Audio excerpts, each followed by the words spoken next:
God, I'm so depressed.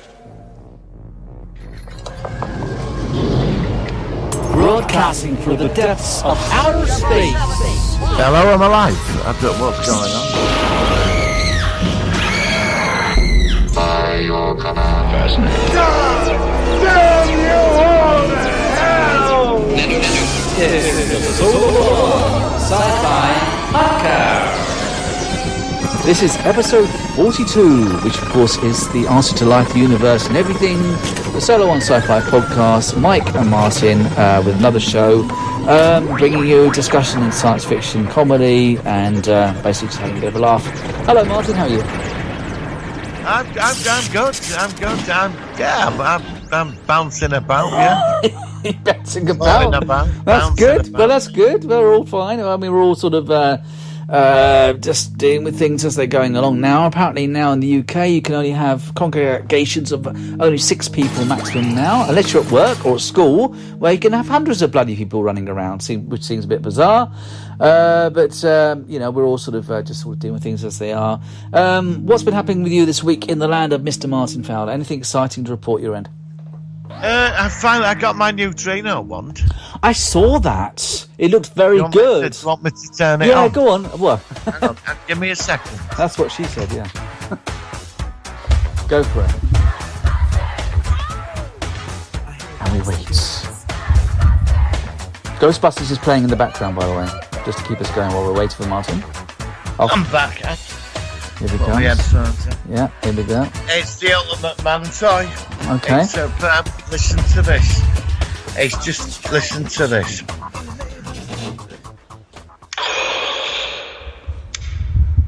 Now get this.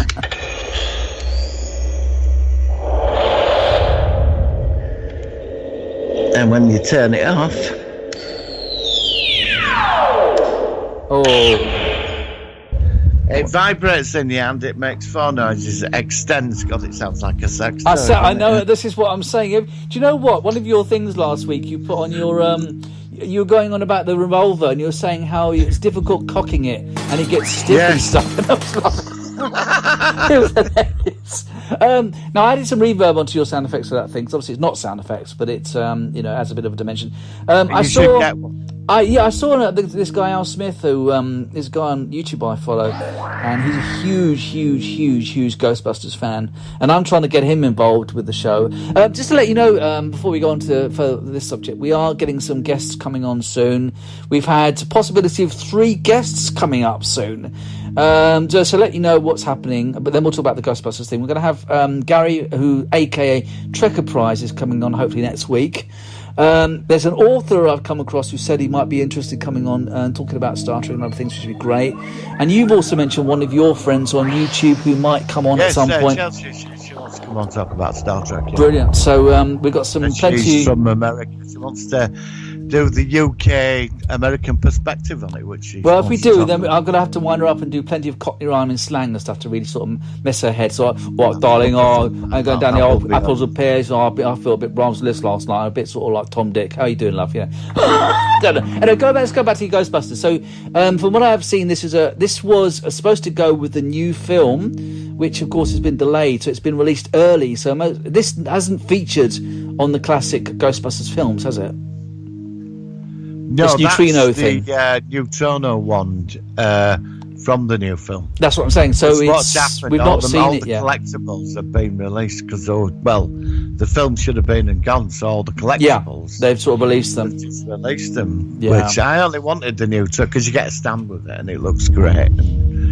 And it's just amazing. So are you really pleased? I mean, the only thing that looked a bit flimsy was this actual stand that you just mentioned. The actual product looked good. The stand looks a bit sort of like flimsy, but the actual product itself, it looks like it was very good quality. And of course, I watched quite a few reviews on it. Everybody, even the hardcore Ghostbusters cosplayers, are very happy with it. Yeah, there was a Mattel one a few years ago. I missed out on that. Came out, and I didn't even know it had been out, but everybody bought up, and they're going for stupid money on the internet now. Yeah. And they're saying that's like equal to it, so I'm quite happy.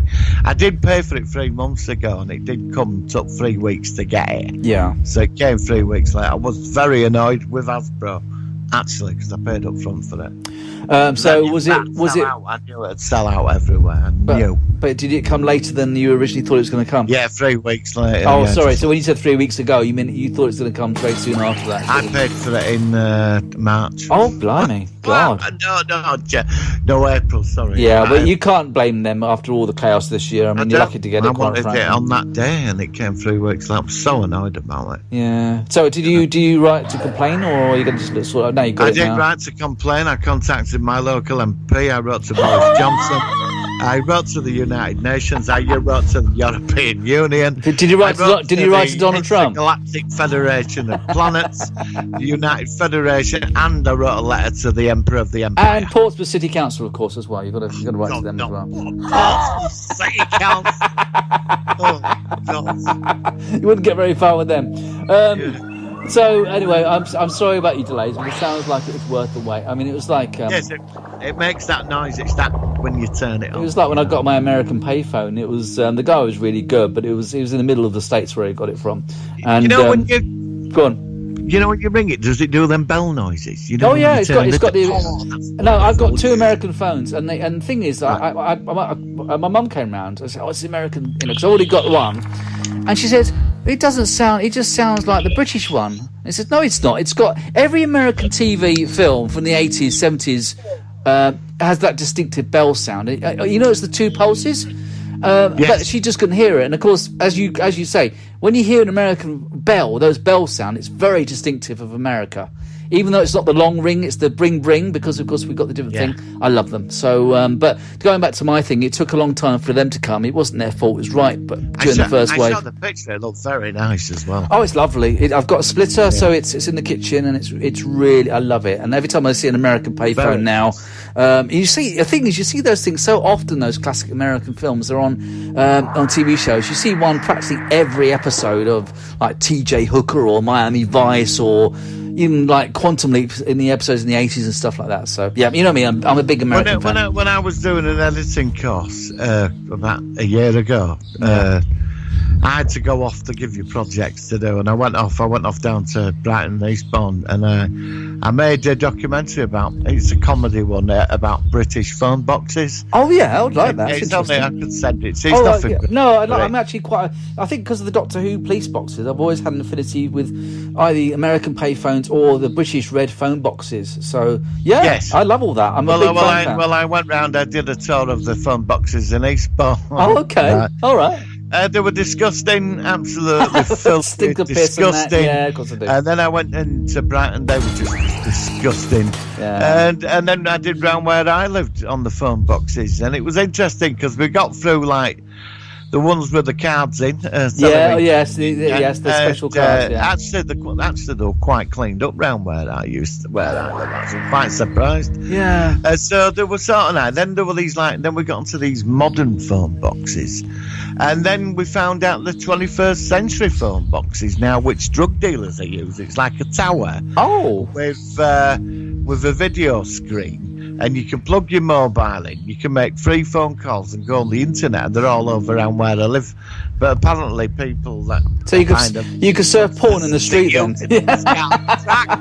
Oh God! I've not used one of those. Have you not seen them? Have you not? I don't know. I know all we've got down here is bloody football. So I don't think they've got anything apart from unless it's a round spherical object and you wear the blue costumes. That's all you've got. Sorry, I'm not a big fan of Portsmouth. Right, but no, we have got some classic phone boxes though. I've seen about. But have you not got the new video where you can make free phone calls and go on the internet? I've not seen big television screen. I've not seen that. I mean, I've not looked for it. I'll look for it now. I'll look for it now, but I've not been aware of it. I've seen some of the new more telephone kiosks, but not the same. The place got funny about it. Are they actually physically in boxes? Are they actually boxes that you go inside, or are they like stands? No, it's just like a stand. Yeah. I've seen things. I mean, I wouldn't use them. No. Everybody hearing your conversation, you say out little chavs and that, they're all sat there plugging their mobiles in and charging them up. But apparently you can make free phone calls now. I've never used them, but I did phone one and I did investigate it.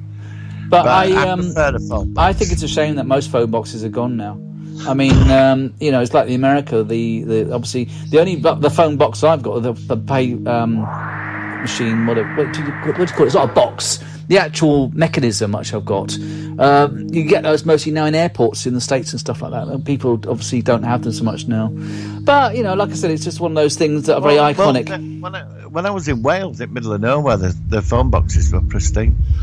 And in Ireland, they're green, apparently. Which is quite interesting. Yeah, I think they've got green. Yeah, apparently by law, you've got to have phone box in your area. Yeah, there is a certain requirement, because the thing is, though, because batteries last so much better on phones now. I think that's partly why. But you should, I do think now. I think, so what if someone stole my phone? What if my phone died or something? Where can I contact anybody? And so there is a legal requirement for a number of phone boxes in a certain area, but it is kept to a minimum. And you go in a British phone box, it stinks. And you lift up the phone and it's not connected to the exactly. Or it was all scratched up with graffiti. No, it's weird. Yeah, I don't know. Very much. But I'm glad that my one's refurbished, and it's a lovely thing. So it certainly works well in the kitchen. Right, shall we go on to the Solo One Sci-Fi News stories of the week? Yeah, I've got quite a bit actually. Yeah, me too. So have I. Okay, let's go in the jingle. Let's go for it. Working. Solar Sci-Fi News. All right, I'll quickly lead off with mine, and you're probably aware of it as well. But apparently Noah Hawley's Star Trek movie has just been announced that it's been put on hold for the moment. But apparently, and the guy that's this Noah Hawley looks just like Simon Pegg. He really is a dead ringer for Simon Pegg. He looks like Scotty, and he says that if and when the new film comes out, it's going to feature a new crew of characters. It's not going to be a Captain Kirk. It's not going to be a Captain Picard. It's going to be a new starship with a new set of characters, which is certainly interesting. Well, there's a bit of an extension to that, because I wonder if there is a connection. Will Smith could be getting signed up to a Star Trek movie. I like Will Smith. I like Will Smith. No, I do. I don't know whether one's in. Are they is it with this guy and then suddenly Will Smith? I could see it happening. Deep Space Nine remake movie series. Oh, I don't think they'd go back to Deep Space Nine. I don't know. It could be set in the Kelvin verse, couldn't it? DS9. Self-speculation. Yeah, I think it would be on a starship. I think that a lot of thing is we both know how good DS9 is, yes, but from the outside, a lot of people say, well, it's not on a starship. It's set in a static place, and and a lot of people. It's like the guy that runs the Nightmare Man. He said, because I put on the link to the Voyager the other week, and he said he couldn't stand Deep Space Nine. He said he hated Quark, he hated the Ferengi, he didn't. And I thought to myself, and I said, I said, if you just get to the Dominion, I can't explain it. It's just so good. It's just such a good series. It's the champagne. It is, but I don't know. Like I said, some people just don't. You can't make someone like something, even though you like Star Trek. But you and I think a lot of fans can see how good it is, so he liked Voyager. I like Voyager too, but I like DS9 and Voyager both similarly. They're different, but they're set during the same time and they're linked together, and I just love them both. So there we go. What else have you got for me? Development for new Stargate TV series. The SG-1 universe canon is progressing. Yeah, I heard this. Apparently the guy said that they're up to, if it takes 7 chevrons to lock to make the Stargate open, he's sort of like doing an analogy of getting this series to start or open. He's at chevron 5.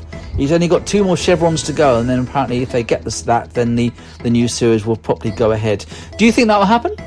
Yes, I think it's coming. It's got to. There's such a huge fan base. You'll have to pay for it. Yeah, well, that's fair enough. It won't be going on normal telly, but it'll either Netflix will get it, or Amazon, or it'll go on the MGM streaming site. But so as MGM, I was going to say MGM, they haven't got a streaming site. They have, yeah. They brought out the Stargate website where you paid for episodes, but it never took off. They were like you paid the charge every month. Because CBS people just walked away from it. Because talking of the streaming site, CBS has now changed to Paramount Plus. It starts. Yes, it has. Yeah. So that's an interesting thing. It's certainly the CBS aspect is disappearing now. It's becoming Paramount Plus in January. I think that there'll be some deal made. I think they'll get streaming companies to pay for it, Netflix or somebody like that will get hold of it. It'll share it with MGM. It'll go out on their network. Yeah. But you'll have to pay for it. They've got to But go for it. They'll make mind. money. They'll make the money back. I mean, it's a huge series, and it went so far, and we're all just waiting for it to happen, basically. So So fingers crossed. We'll certainly keep you advised about that if and when that happens. I think it's going to happen. I've been thinking that we've even been talking over the last year about this. Like, how come Stargate's not back? It's coming. You can feel it. I can feel it as well. I can definitely feel it. Other news, I saw a brand new yesterday released from the time of recording The Mandalorian Season 2 trailer. Yes. What do you think of that? I was so in my element watching that last night. I watched it 5 to 6 times. I watched it about 3 or 4 times. I put it up on my YouTube channel. Oh, did you? I've not seen that. Yeah. Oh, brilliant. Okay, cool. Loaded up the trailer. Excellent, brilliant. So plenty of interesting things. There was some X-Wings, which I thought was quite cool. We saw some more TIE fighters and some more Empire stuff. We didn't see Grand Moff Gideon, did we? But I'm sure he's going to be back. But we did see the speeder bikes. We did. And I got the impression it really was. It wasn't. It was just like a sort of sneak peek. They didn't give much information away at all, which is fine. And little cute Yoda when it shuts the door up because there's going to be the those weird little missile things. Did you do it? I bet you went, oh. But did you notice? I did. Did you? If you watch the clip, there's a clip where you see, I think they're called banthas on Tatooine. Yes. If you look at it, the way that the mouth opens, and everyone's saying this, it looks like when the guy's narrating or the talk, it looks like the banthas talking. It's really, if you watch it, and everyone laughs. It's like, are you sure it wasn't the bantha that just said that? It was really funny. But yeah, it looks good. I'm very, very stoked for this. And we have just been talking about the fact that we want to do some live streams on your channel when both Discovery and The Mandalorian Season 2 come out. Because these, to me, are the big highlights of the year, these two. And I'm really excited about it. And it's actually getting very exciting now because the thing is, we'd be so far ahead now if it wasn't for this COVID. We would now have Picard Season 2 probably in mid-production, probably quite a long way through by now. Definitely. The Orville would have been finished for Season 3. And Strange New Worlds probably be. I mean, apparently Strange New Worlds is still due to start filming in the next month or 2. I think they said. I've never seen it. Have you seen it? Seen what? I'm thinking Stranger Things. Stranger. I have seen Stranger Things. The first season is good. It was good.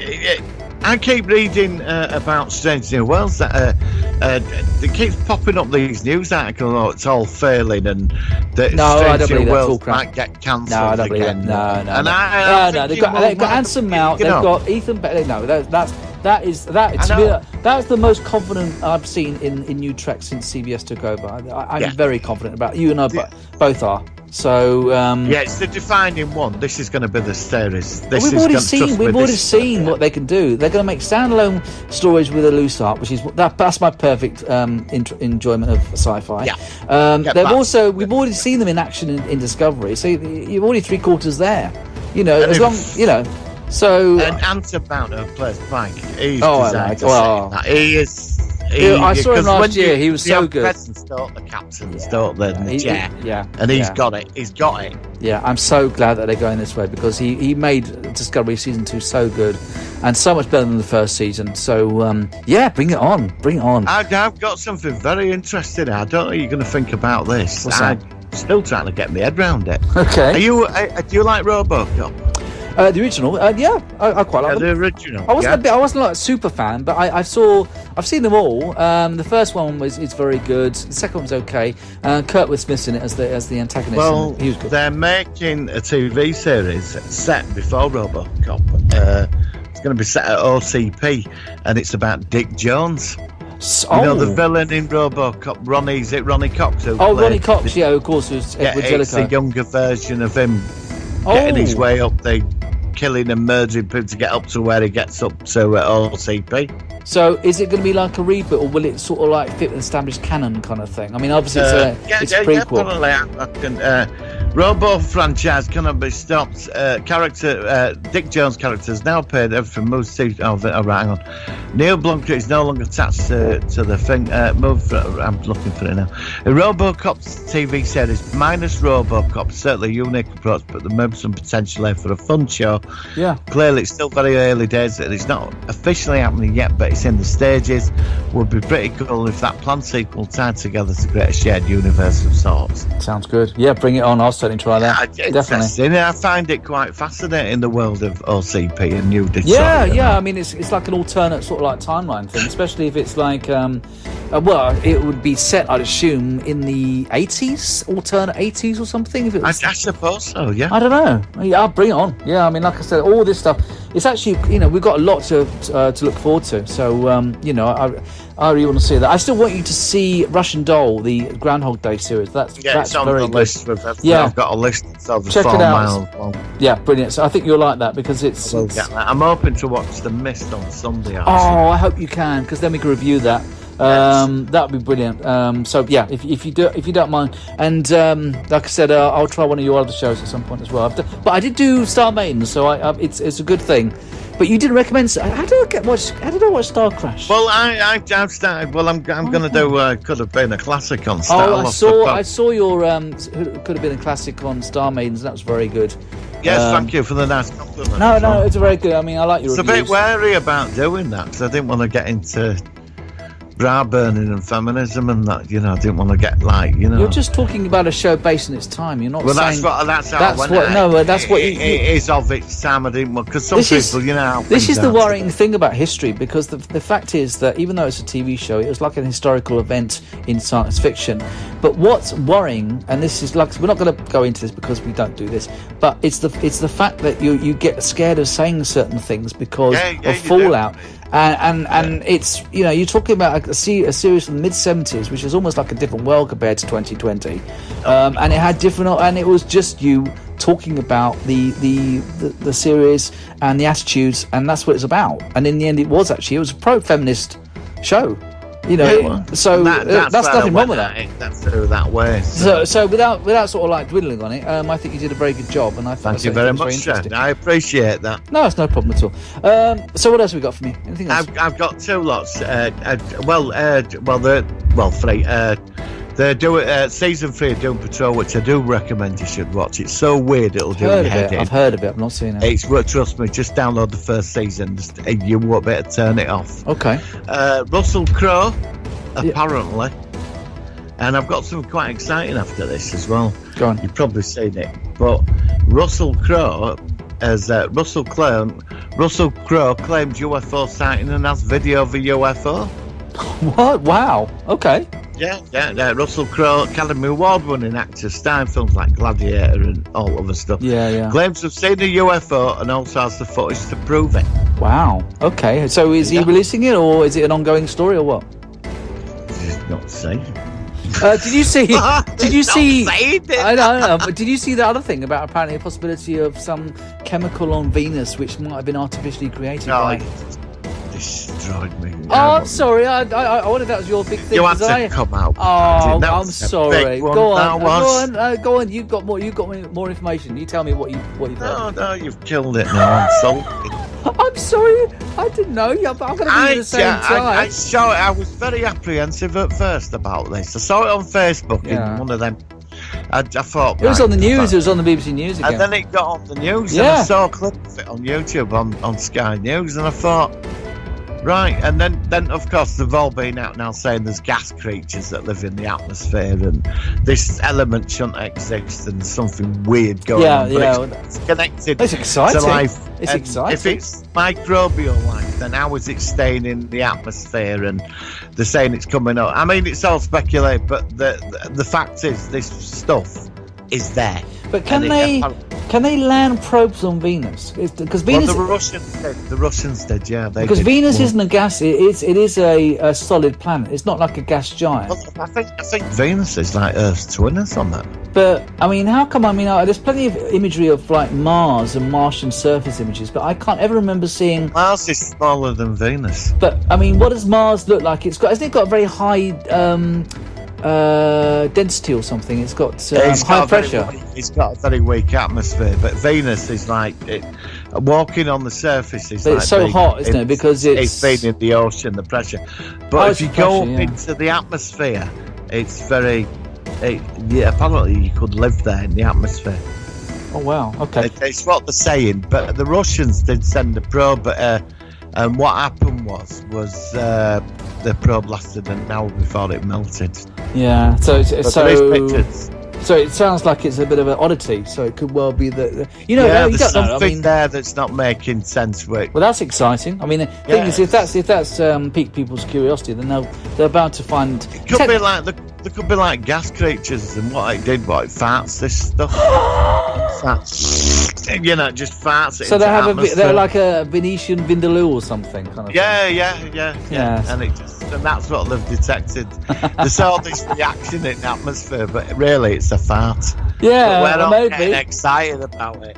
Or maybe they heard about COVID-19 and just thought, I'm not going there.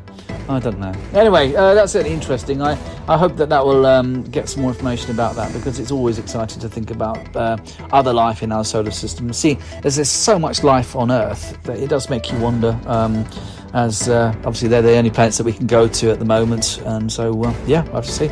Right, go on. Anything else? One more thing. Doctor Who Dalek animated series. Yes, I saw this. You sent this to me about 10 minutes before we started recording. Yes, So I don't know. I only watched a couple of minutes, but it's happening. Nicholas Briggs is behind. he's back as the voice. Cool. Okay. Yeah. So, do you think that's been inspired by things like Star Trek Lower Decks and things like that? I do, yeah. Yeah, because I mean that's On the money-making machine. well, it's. I mean, the thing is, it never. Star Trek's technically had 2 animated series now. Doctor Who's never had one. I mean, even Stargate had Stargate Infinity. I've never seen it, but that's an animated Stargate series. I didn't like the look of it. I didn't try it, but I know of it. I've not tried it. It is bad, trust me. Okay, but so it sounds like it'd be a series set away from the Doctor on I don't know, on a Dalek planet or something.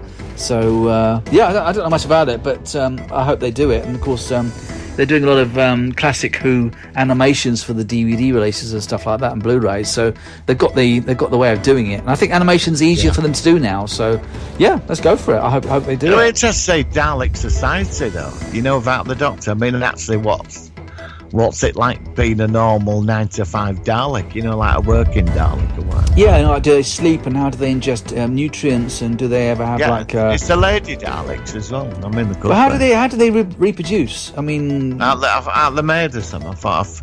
Are they asexual or Genesis? They had a machine that made them, didn't they? I think. I can't remember. I don't remember that. I don't know. But there could be Lady Daleks. I mean, obviously they're Khalids, aren't they? Because there was a nuclear war, and they were like the radioactive kind of survivors. But it's never been established whether Daleks are simply the survivors, and maybe they've got a very long lifespan, or whether they reproduce. And obviously, I don't know. It's curious. They should do that. There could be Lady Daleks. They should actually do it. They should focus on that. They should do reproduction of the Daleks. I said cool title. Reproduction of Mind you, the it sounds like a Daleks. Triple X kind of like they're going along sort of like with Dalek dildos or something. No, actually, let's not go there. That's all just stuff. I've got a picture of a Dalek with a dildo. I know, exactly. Instead of the plunger, yeah. No, let's not go there. No. Exterminate. Bloody hell. All right. So anyway, that won't end up on the animated series. I don't think that's something. But no, might be giving somebody out there some sort of inspired idea. I said to a friend, wouldn't it be great? I remember, I like the concept of Rusty the Dalek. Oh, that was the one that they went into, isn't it? Yeah. But I'd like to see a Dalek where Doctor turns up on a planet. There's a Dalek working behind a bar. He's had enough. He's just buggered off from the rest of them. It's got feelings. It's got a job in a bar. It's right friendly, but it's got the Dalek voice, and it sort of laughs like. Well, aren't they? That's so cool. Aren't they configured so that they're sort of independent, a bit like the Borg are taken away? They're something happened to this woman. One day it just took off in its spaceship. He got a job in a bar, and everybody gets on with it. It's got a sense of humour, and it's got a name like Bob or something. And Bob. The Doctor comes across it, and I don't know. He might even travel with him for a while. Yeah, Tom the Dalek. But it's got a sense of humour. Yeah, they had Big dog, wasn't Cybermen. They had handles. You remember the handles of I like Cybermen? handles. So they have done that with Cybermen. They've not done it with Doctor Who, but or Daleks rather. But yeah, I'm up for it. I mean, I like comedy in sci-fi. If it's done right. If it's weird with comedy because it's it's based on the individual. But yeah, I mean, I'm up for it. I mean, but like I said, we had that. I think it was the Asylum of the Daleks where we saw them all. They were in this. They're all sort of deactivated, and some were coming alive, and they were. We have seen one or two instances of Daleks being a bit more individualistic, but as you say, most of them are bulk standard, exterminate, and that's what they're about. So, like I said, we've already talked about some potential ideas in the future. Mortal. Well, yeah, I think so. Yeah. No. I mean, they've done that for 55 years, whatever it is. So, yeah. All right. Yep, that's it from me. Plenty of stuff there. I don't think I've got anything else on my end. And no, that's the news. That's it. The news is covered. It is, and there's quite a lot there. So it's quite exciting times. And like I said, with the new series starting next month, which won't be far away. And just to say that Lower Decks is still very good. We only got four more episodes before season 1 is done. And I still continue to think of it as it's an enjoyable experience. It's not the biggest thing because I'm not a big animated fan, but it's a bit of a fun addition to the Star Trek family, and I think that what they've done with it is great. So I hope that they make a season 2. Right, I think we should go into our focus of the week. Here we go. It's the Solar Sci-Fi focus of the week.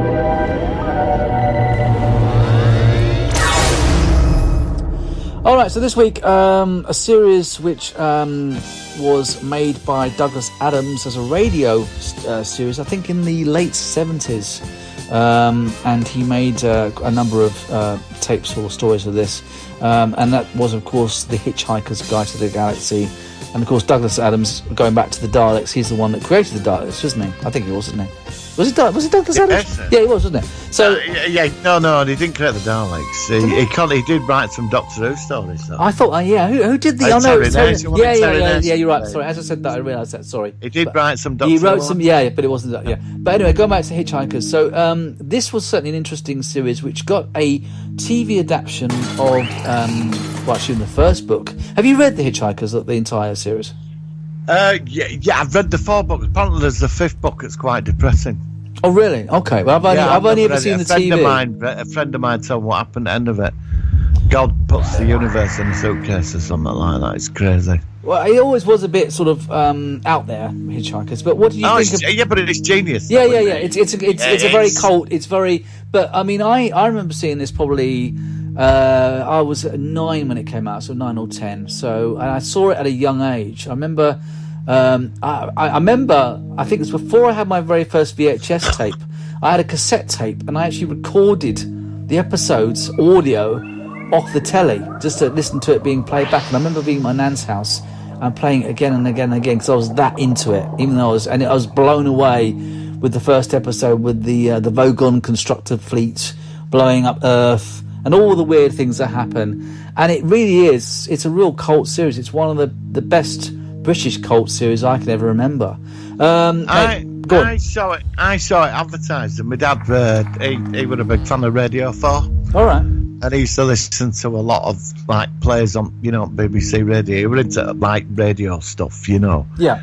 And he was right excited about it. And I saw trailer for it, and I thought, what's that? Because it was spaceships and aliens. I didn't, I was young myself, and it came on. I remember the night we were on the Monday night on BBC 2 at 9 o'clock. Yeah, and I was just blown away by it. I mean, I was still trying to get my head around. I was a kid, and I thought, this is just crazy. Is this?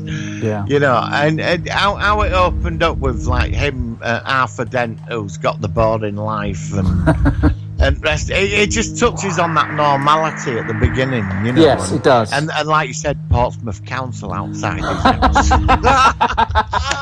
It wasn't Portsmouth, was it? I don't know which one it was now. I'm just using No, but yeah, it's a sort of council, council sort of analogy. Yeah, the council and all that bureaucracy. But then there's something comes along that's bigger in bureaucracy and bulldozes that out of the way, Yeah, I mean, because the book describes them as 3 yellow brick-like things or something. Yes. And it said how, like Houston and all these places, which are always looking for extraterrestrial life, just look straight through them. And so it started off, and then we had 4 prefects who met Arthur Dent, and he's lying outside by his house in front of a tractor, trying to stop them from bulldozing, and it just goes off from there. And it goes in a lot of interesting places when it comes to whales being created from missiles and deep thought, 42, the life to answer the answer to the life of the universe and everything. Marvin the paranoid android. It was a wild ride. Were you very satisfied with the way it was actually the whole series? It was done well. The thing is with Hitchhikers, it is genius. I mean, if you underline the humour, there's something very intelligent going on there. Absolutely, it is. And it is genius. I mean, like using mice as the maintenance workers. We find them a pest, but they're not. They're all running the machines in the background and for this great idea. Because in the series it says that Earth is the 3rd most intelligent species on the planet. We are the 3rd. I think the 2nd they said that there were dolphins who knew of the Vogons, and they sort of they said that when they were in like swimming pools and spinning around and sort of like hitting beach balls, it was actually them trying to communicate with us and things like that. It was really quite bizarre the way it explained how the world was literally it was a major computer. That was the whole point But there was one scene in that. It was beautiful. That just as the Earth got destroyed in one of the episodes, there was a woman who sat in a cafe. She's in a cafe having a cup cup of tea. She says, and she got the answer. The whole thing had to solve the whole world. And she was just about to sort of ring somebody, and then of course you see that the whole world starting to sort of brighten up. So the experiment did work. Yes, and so are you saying she was the one that got the answer through the supercomputer of the Earth? Well, it could be. I suppose so. Yeah, we were all part. I mean, we're all about life and she. If I remember correctly, it wasn't her discovering the answer to life, the universe, and everything. She was just discovering a way to solve humanity's problems, and so that we could all get on, and we could all the world would be a better. Right. It could have been. I don't know. She was right near the end of when the actual answer was supposed to, because it was like 10 minutes later. The answer would have been found or something when the Earth was destroyed by the Vogons. Yeah, but it's just that moment where you get the big answer, and just as you're about to get it, boom, you're gone. That's it. Yeah, it was, and it had so many bizarre things. I mean, like the second episode, you see a guy and he walks into the sea and he just throws all his money away because he just thinks, "What's the point?" Some very strange scenes in this series, and very representative of life, though. And what do you think of the infinite improbability drive? That was quite a funny one, wasn't it? Oh, God, that was insane. What did they call him with 2 N's? Zaphod Beeblebrox. Zaphod Beeblebrox. I know it so well. This is one thing where I don't have to think too much, because I must have seen the series. The thing where they met, Trillian. At the party. They met at the party. At the party, yeah. That's it. Is this guy boring you? Yeah. He was called Phil, apparently, in that point, and he had the one head, of course. And of course, Arthur had met him, and of course, Zaphod said, "Is this guy boring you?" And then Trillian went off with Phil, as he was called on Earth when he was visiting. There were so many funny scenes. Of course, you got to mention Marvin, the paranoid android, as well. He was brilliant. I love Marvin. He was great. Oh, at the end of this podcast, we're going to feature a Marvin song, by the way, voiced by the actor who played Marvin, which would be quite fun as well. Right. I look forward to that. I'm sure you will. But it just went so far. And what did you think of? Because Slarty Bartfast we met as well. He was the person who. Oh, Slarty Bartfast. He did the coastlines of Norway, I think it was, and he did the lovely little fjords and stuff. And of course they were trying to build a new Earth after the first one was destroyed. And of course Arthur, they wanted to use Arthur because he was there right at the end of the Earth's destructions, where he might have some of the answers to life, the Well, universe, I think and it did. everything. I think it was inside his head. Wasn't it? I think every human being had it. It was just But who came out of it first, I think. that's it. But I mean, and of course, before that, they had a huge supercomputer which took 3 million years, I think it was, for it to work out the answer. And of course, the answer was to life, the universe, and everything was 42. And of course, the whole point of it is it wasn't the answer that they were looking for; it's the question. I love it. It was so funny. Some of these weird things it went in such a weird way. It's sheer genius. I mean, how he put brilliant. that together. I don't know. Peter Davison, the Fifth Doctor, appeared as the meal of the day. He was like a stuffed pig with an apple in his mouth. Did you know that? Yeah. He was talking away. and he was, of course, eventually he was getting together with the actress who played Trillian in it. I can't remember her name. The blonde. They were in it together as well. Restaurant at the end of the universe. Yeah. Restaurant at the end of the universe. Macrothea as well. I loved it. I just thought it was such a good series. And of course, do you wish it had been on a bit longer? It was only 6 episodes. Well, my mate, I read up to. I had a big omnipedia of it, and I read it years ago. And it went up to Restaurant at the End of the Universe. Now, my mate, he told me that there was another book. Yeah, you mentioned that. Yeah, it's really depressing. I've never read that book. He's read it, but he said God's in it or something. He just packs up the universe at the end, puts it in a suitcase or something. right. Because he sat in a hut, depressed. It's something. I remember him telling me while I was at a party. I was pretty hammered at the time, years ago. Right. But he did go on about it, because I said there isn't another. He said there is. I don't know. I don't know about that. It's what he told me, and then yeah. So I don't know. I would have liked to have seen it gone further. Yeah. The thing I loved about it as well was that when they got on that Rockstar spaceship, they went crashing into that. Oh yes, yeah. What are they called? Oh God, I can't remember what they're called now. Wild something, not what? No, it wasn't. Yeah. I Well, can't they remember, could yeah. destroy planets with the speakers or something. Yes, that's right. Yeah. When they got away from that, they ended up on Earth they ended up on a spaceship. Yes, with all where the most pointless people. hairdressers. Yeah, hairdressers. Sorry, I'm not having about anybody's. Oh, we're not. It's not us. It's middle management. van drivers. I would have ended up on that. management. I would have ended up on that with me being a van driver. I probably would have been doing that. I would have ended up no, on the same, ship where they want to get rid of all the probably, people yeah. not the And thinkers. telephone cleaners. But the beauty of it, the intelligent people got rid of the people they didn't want. Yeah, but they all got killed But they off. all died off. Yeah, they all got killed off. So in the end, You need them people to do the other stuff, what That's they're it. not, to keep the balance. And That's right. They're so intelligent. I love it. Genius. I love it. It's so good, and the comedy was so good in it as well. And it just, it is so strange. Actually, I mean, it's nice reviewing it here because, of course, like I said, I've probably not talked to a lot of people about how they thought about it, but it is a real cult classic. It's such a good adaptation. Oh yeah, I might dig it out. I might. So I was thinking about doing that. Up. I mean, they don't take long to go through them, and it's just such a fun series to watch. But there's one scene's coming to my head right now. Go on. Do you know when the crash on Earth, don't you? Yeah. In the past, and you've got all them in society you don't want. I mean, he sat in the bath and set up a council. he's been in the bath for 3 years. And in the corner, there's a caveman who's doing some kind of chess or tic-tac-toe, and that's part of the original. He's part of the program, and he actually comes off with the answer in his chessboard. What was it?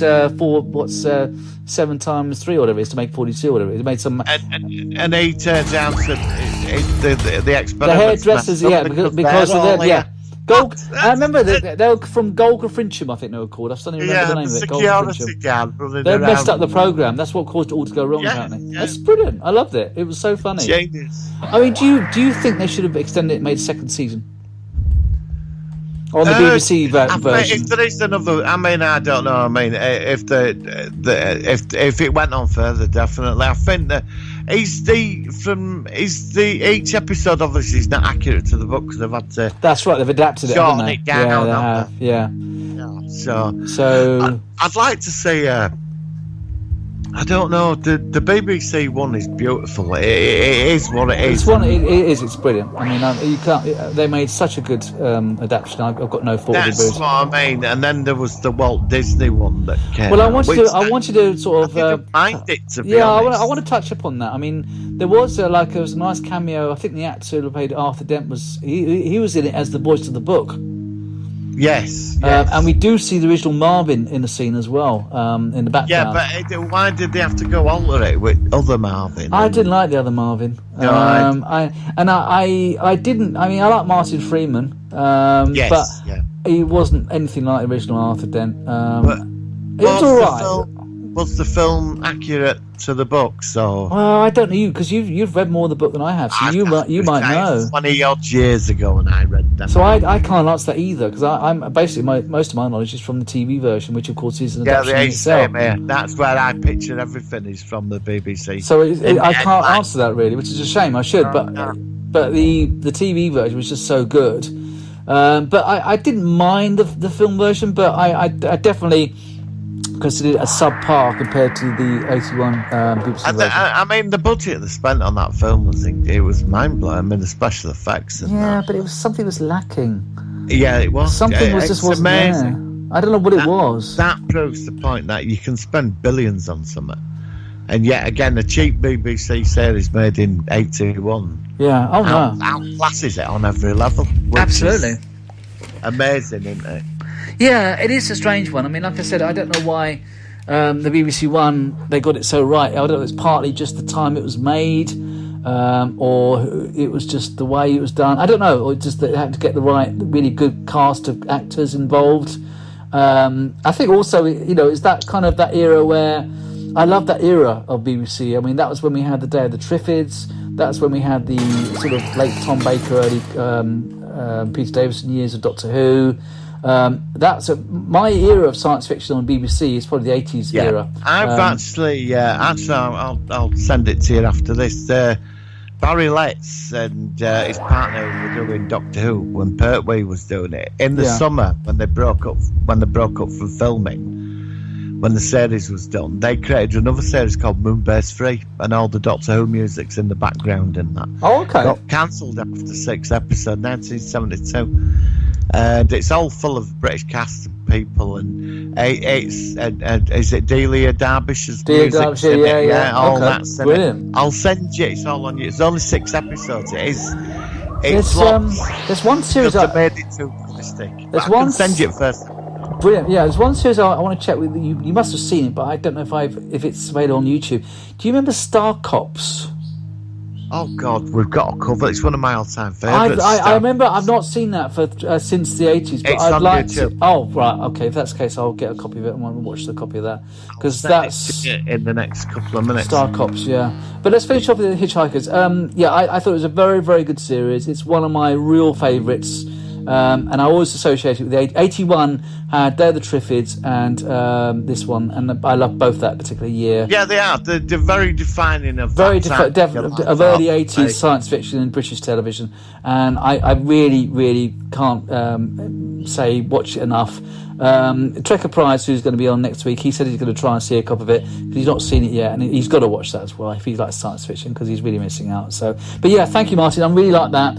I'm really glad that you definitely sort of are on board with liking as much as I have. Do you ever think it will have a remake of some sort, like a BBC remake or what? I read a while back they were on about remaking it. What do you think? I mean, we've seen Day of the Triffids remake, poor. We saw War of the Worlds remake, shite. We saw Survivors remake, which actually I didn't mind, but I don't know. Yeah, but then they remade Quatermass and that was shit. Yeah, I've not seen that. Yeah, I don't know. It's an American production that's doing it. What I read. This one not that long ago, though. Apparently, but the thing is, the BBC now are not the BBC of the 80s. The BBC in the 80s was something which I consider a lot better than they are now. And like I said, the majority of just about everything that they make now is just utter shite, unfortunately. So I don't know. I mean, maybe it's best just to remember the 81 version as the definitive version of Hitchhikers. So we'll have to see. All right, Martin, well, thank you for that. I think that was really good analysis of that, and I'm really glad that you enjoyed it as much as I did. Shall we go on to our cancelled name? Are you ready for that? Yes. All right, here we go. Cancelled? I Nay. can hear loads of static. It's here to stay.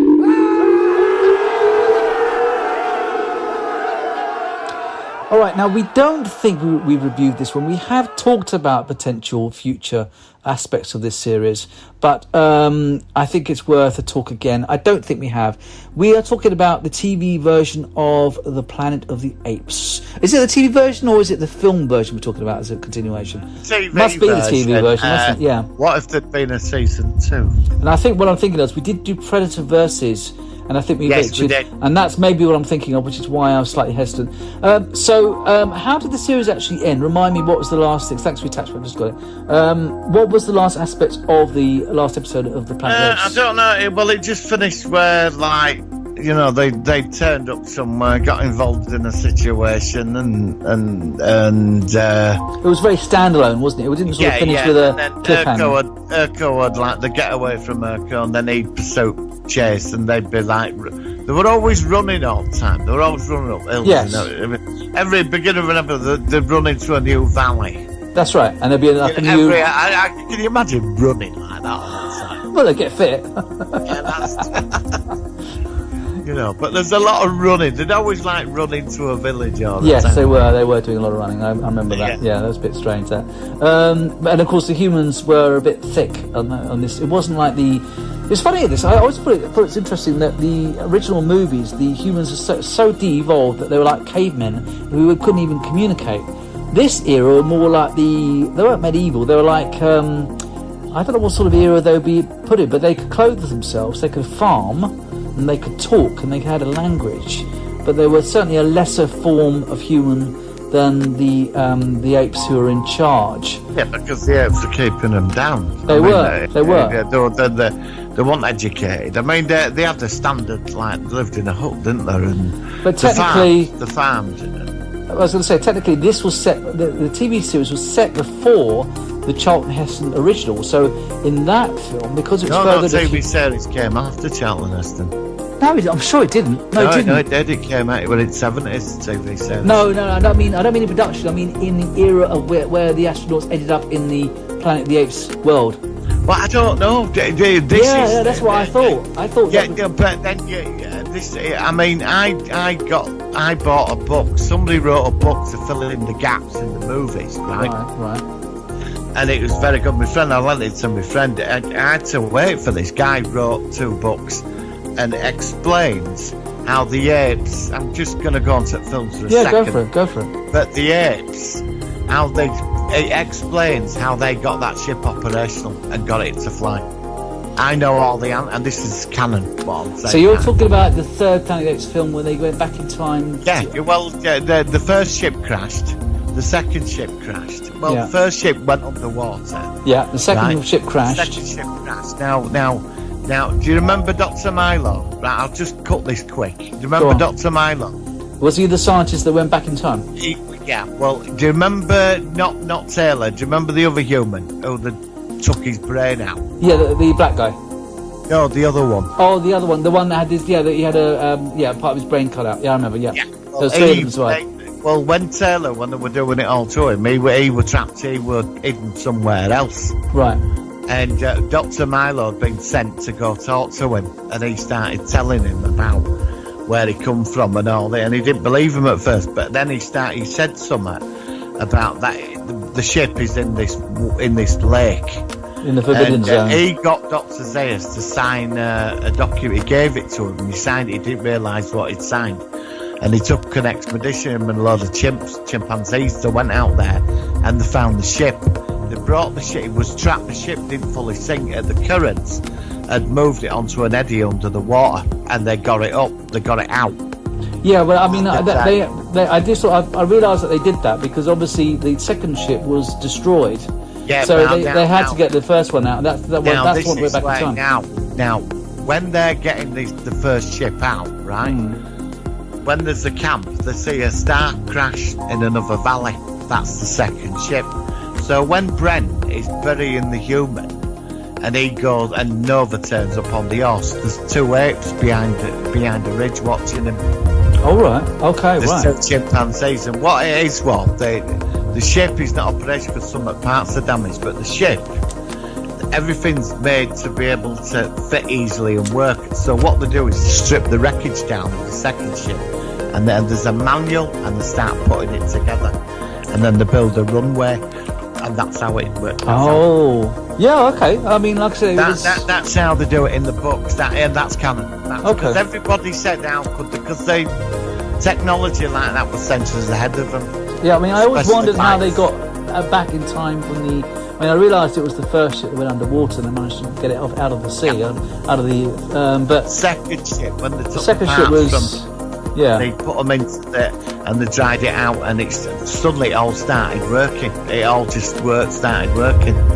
Bits of it, and then they realised he read this manual, and there was a computer on board and pressing buttons and telling him stuff, and that's how they did it. Yeah, that was it. Yeah, but I mean, going back to the TV series, that I thought was set before. Right, well, that's what I thought. But yeah, you might be right. No. What's interesting in the book, it's canon. When they're in training for ANSA, the space agency, that ANSA, Yeah. he's in a classroom with Ferdinand Burke.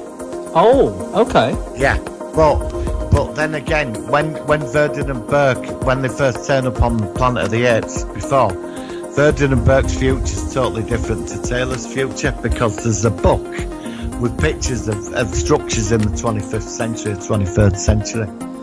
Yeah. Yeah, so I'm just saying, do we go into parallel timelines or alternative universe? I don't know. But they did the equivalent. Taylor did know Ferdinand Burke answer back in the past, but they might be from another timeline. But then couldn't they have started off in the same place and created two different tangent timelines in their own future? In 1990 something, the world got nuked, didn't it? So, but when Ferdinand Burke are there, in that future, there was human life around, super advanced in the 21st century.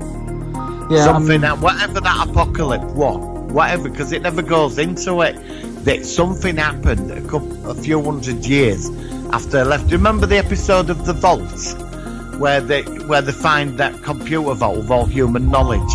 Yes. There was stuff in there that was centuries beyond them. Something survived. Now here we are. I'm just reading something. It says both Vernon and Burke go back into their ship and check the ship's chronometer. It says they are more than 1,000 years in the future from when they left Earth. Right, that's 1,000. So they left in about 1972. I think it was around about that time. Yes. So if they were set in 2972, but then in the movies they were like 39 something. Yeah, there was. So it tells me that this was about 1,000 years before the Charlton Heston, even if it's a different tangent timeline. It's got to be a different timeline. So it's a different timeline, but also much earlier. Because the destruction of the human race in that timeline happened 300-400 years. Yeah, because it says here after the Taylor timeline. You're right, because it says here that happened in 2500. Yeah. In the TV version. Actually, no. Yeah, but actually, it says at the beginning. It says the series. You're good. You're good. I like you. No. But actually, it says here at the beginning. It says the series begins with the June 14th, 3085 crash of Earth's spaceship that encountered time while approaching City Alpha on August 19th, 1980. That doesn't make sense. That contradicts that, because that's not 1,000 years in the future. Well, this is Wikipedia. They just chuck in anything. I've got a theory. I think when the Earth exploded in the future, and the photon drive going into warp speed, I think between both energy it opened alternate time a multi-layered timeline. So things from all timelines were shooting in. So it's a bit like on Star Trek, like the Kelvin universe, where Vulcan gets destroyed, but in our universe, I can see that simplifies it. No, yeah. I mean, you can look into it. I love talking about this. I mean, that's one thing about you. We could talk about the most weird things. I know. We need to get a life. Oh well, it's 2020. I mean, it's about as good as it goes. I don't know. It's great. I've loved it. Yeah, good fun. But so we're in back to the TV series. But I could have gone on about. I know. Sorry. I'm I'm just about it. No. I enjoyed it. I really got starting to get into it. But go on. Yeah, right. So they solve the problem. I don't know. Some apes are a bit thick as usual, but they amaze them with human intelligence, and Urko turns up in town or whatever, and they just rather running as you. They're running up the hill with a rucksack because they have that disc. Now, I'm going to tell you something now. This is canon, right? Now, Yeah. I need to see this, but it does exist. If you review Planet of the Apes, the TV series on Wikipedia, right? And I think I might have seen this as a kid, right?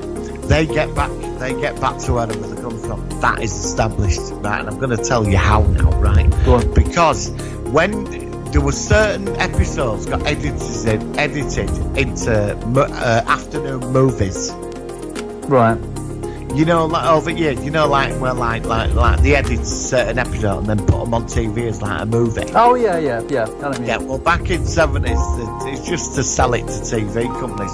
But what they did was they got Roddy McDowell to do an intro on each one at the beginning. Oh, okay. And there's an old Galen sat in front of the fireplace with children, telling his kids about his adventures in the past. Oh, and he says, so he says Verdon and Bert they found the computer and they got back.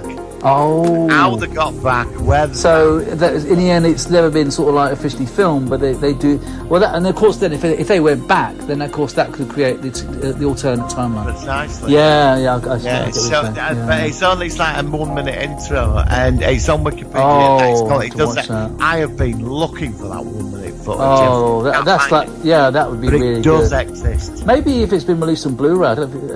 I mean, Yeah. I think we should still, not yet because we've only just talked about it, but we will still do another podcast just talking about Planet of the Apes, Yes. the actual TV series, as well as one of the films as well. So they leave the village, running up the hill with the backpacks on, the same clothes they wear every week. It never gets Yeah, never washed. get dirty. Yeah, exactly. Yeah, exactly. Right. They're minging, aren't they? Yeah.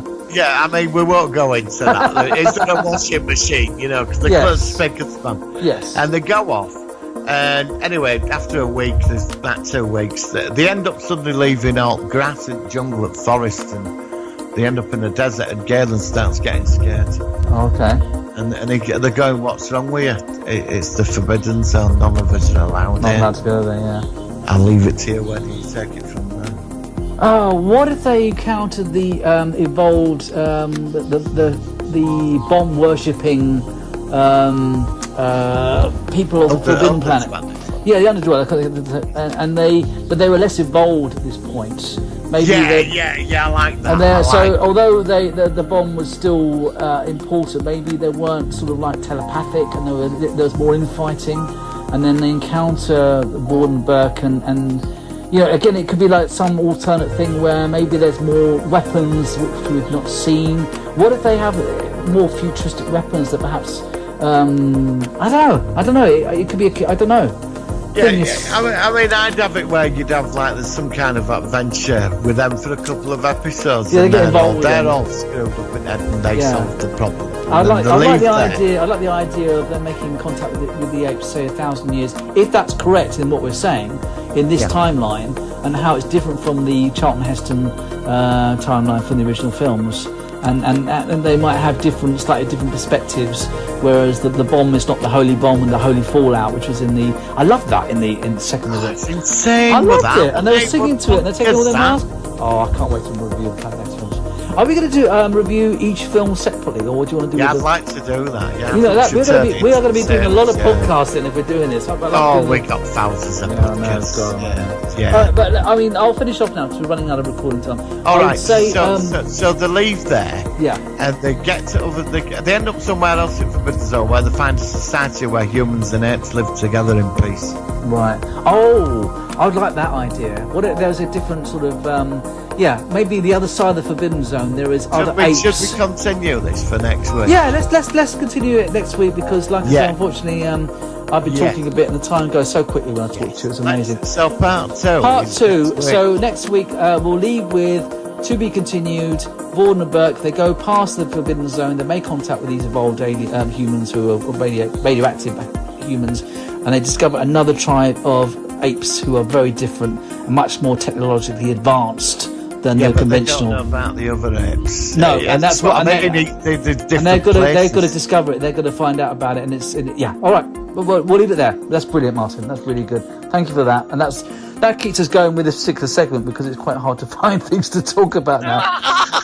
All right. On that note, I think we will finish. That was a really good show. Thank you for that. I would think that because of what we've been doing. We've got to leave with Marvin. I don't know whether we played this. This was this LP single that was released about 1981. It's from 1981. Polydor released a double B-side vinyl album starring Hitchhiker's Guide to the Galaxy's very own paranoid android Marvin. It doesn't say the actor, but it's this one is called Marvin, I Love You. And we'll catch you next week. Thank you very much. On the Solo One Sci-Fi podcast. Thank you, Martin. We'll catch you later. Long ago, in another galaxy, there lived a gloomy robot. His name was Marvin. He was getting old and a bit rusty, and nobody liked him. One day, being very bored, he thought it would be a good idea to tidy up all his old programs in his dusty old data bank. There were tapes in there he hadn't played for years. Checking them through, he accidentally pushed a wrong button, and suddenly he heard, Marvin, I love you. Marvin, I love you. well, he was sure he hadn't heard that ever before, but he wasn't even sure he'd heard it that time, because being a bored and gloomy robot, he hadn't really been listening. What was worse, he couldn't remember what button he'd accidentally pressed. Anyway, he tried a few switches at random, and suddenly, Marvin, I love you. Marvin, I love you. Remember, I'm programmed for you. I know we're worlds apart. Still you could break my heart. Loving you is all I can do. well, he heard it that time, all right, no doubt about it. Who was singing these strange words? Was it another robot or some strange life form from the distant past when he was a young robot and people still made the occasional attempt to like him? He couldn't make it out at all, so he pushed a few buttons again. Marvin, I love you. Marvin, I love you. That was it. I tried to contact Marvin. I don't know why, but he never replied. Perhaps one day he'll answer. Till then, I guess I'll keep on trying. Marvin, I love you. Marvin, I love you. Remember, I'm programmed for you. Does not compute, he thought miserably, but at least he knew where to find it in his data bank. From then on, he could play it whenever he wanted, think about what he'd missed, and live miserably ever after.